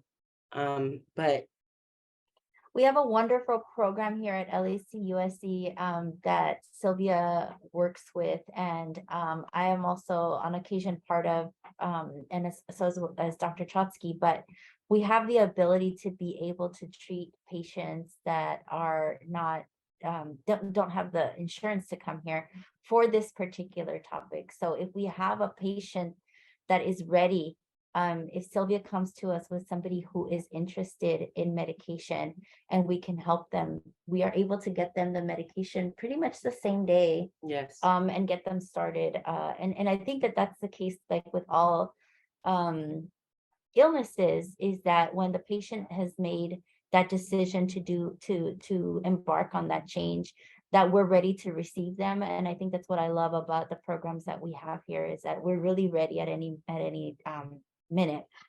We do have a hotline. Do you want to tell them a little bit about the hotline and who can use this one? Is this well, this is the addiction medicine. oh, is there another? Is there? They can actually call the MAT line, right, Dr. Hurley? And we So, can navigate them from there. yeah, so community calls to the MAT line, Sylvia. It sounds like if you get a call from a community member, you could help navigate them to services. And this is the MAT line phone number. This is awesome. This really gives me hope for a topic that's so dire and can have such terrible consequences. But I am very hopeful with this information. So I want to thank Dr. Hurley. I want to thank Sylvia for the work that you both do, and being so in tune with the community. And Sylvia, just for you being out there, in the community and talking to people one-on-one. I know Sylvia says this all the time. She'll talk to anyone, anytime, all the time about substance use disorder and treatment for it. So very excited that we have both guests. I think that if there's no last minute questions, we will thank you and let you guys move on to the rest of your day. We really appreciate you all. Thank you, Carla. Yeah. Thank you, Sylvia. Appreciate you both. And thank you, Heather, for having me. Oh my gosh, thank you all so much for coming forward with this, pressing issue. It's just hitting every headline right now. And it's really wonderful always to kind of get the facts straight and hear, what the response is from our amazing team at LA County. So thank you, Dr. Gonzalez, Dr. Hurley, and Sylvia. You guys are wonderful. Also, just as a note out to our partners around the table, Sylvia has been doing presentations at local schools. And so if your organization, school, your child's school, if this is something you'd like to access or take advantage of, please feel free to reach out, and we will happily see what we can do in terms of coordinating this type of information coming to your school so that your children and the students in your community can be safe and taken care of. With that, we're very close to the end of our presentation today. Thank you guys for sticking with us through all of this incredible information. I just wanted to give some highlights of upcoming meetings. And there's a request embedded in these highlights of upcoming meetings. We want to hear from you. What are the speakers, the topics, the subjects you want us to discuss here at the HICP table? But coming up in our next couple of meetings, we're very much looking forward to our next meeting on March 3rd, in 1 month exactly from today. We will be featuring a presentation on the USC Discovery and Translational Research Hub. We'll also be having an update on the opening of the LAC USC Child Care Center. We're looking forward to another update on 3rd and Dangler, the housing project in our local community. And we hope to have a presentation on workforce development and small business procurement programs through LA County and LA City. That's what we're looking forward to in March. At our April meeting, we're going to focus in on healing community trauma and mental health resources for the community. We know that there's a lot of need as we all come out of the pandemic, a lot of stress and anxiety through issues that we discussed here today, the potential of eviction, the possibility of drug use in your families and in your communities. So we want to bring some of those mental health reflections and resources to you in April. So those are two of our upcoming meetings. If you have other thoughts or ideas, please always feel free to reach out to us, to put a comment in the chat. We want to make sure these meetings are really useful to you. And with that, we're ready to wrap up our February meeting. Have a wonderful month, and we look forward to seeing you back here on March 3rd. Bye, everyone.